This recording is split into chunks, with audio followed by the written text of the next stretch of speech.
তৃণমূলের বর্ষিয়ান নেতা ও দমদমের সাংসদ সৌগত রায় এই দিন নবীন ও প্রবীণ দ্বন্দ্ব নিয়ে মুখ খুললেন। তার দাবি, সামাজিক মাধ্যমে পোস্ট করে রাজনীতি হয় না। তিনি এই দিন দমদম সঙ্গীত মেলার অনুষ্ঠানে উদ্বোধনে গিয়ে এই কথা বলেন। সেই সঙ্গে লিপস অ্যান্ড বাউন্স নিয়ে মিডিয়া ট্রায়ালের অভিযোগও করেন। এই দিনের সঙ্গীত মেলার উদ্বোধন অনুষ্ঠান থেকে নাম না করে কেন্দ্রীয় শাসক দলের সংস্কৃতিকে আক্রমণ করেন রাজ্যের শিক্ষামন্ত্রী।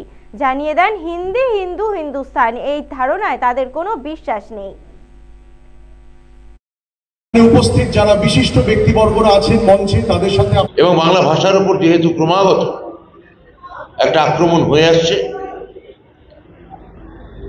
একটা 34 বছরের শাসনকালে বাংলাকে প্রায় ভুলিয়ে দেওয়ার চেষ্টাই করা হয়েছিল। এখন শুরু হয়েছে যাকে বলে একটা মনোলিথিক ডায়ালগ, হিন্দি, হিন্দু, হিন্দুস্তান। এই ভাষার আগ্রাসন আমরা মানি না।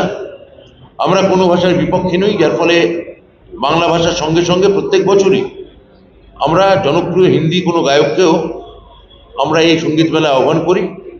এক হচ্ছে, আমি খুব একটা ফেসবুক সোশ্যাল মিডিয়া করি না। আমি তো পুরনোবর্তী লোক এবং আমার মনে হয় না এখন যে সোশ্যাল মিডিয়ায় রাজনীতি নির্ধারিত হয়।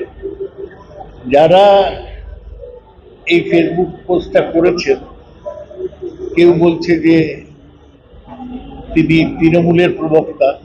আমি এরকম প্রবক্তা কাউকে চিনি না।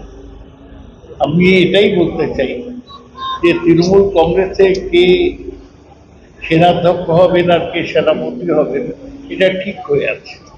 সেনাধ্যক্ষ হচ্ছেন মমতা ব্যানার্জি, সেনাপতি হচ্ছেন অভিষেক ব্যানার্জি। এর বাইরে আমি কিছু জানিও না, বলতে চাই। ইডি কেউ রিপোর্ট জমা দিল, তাতে কিছু প্রমাণ হয় না।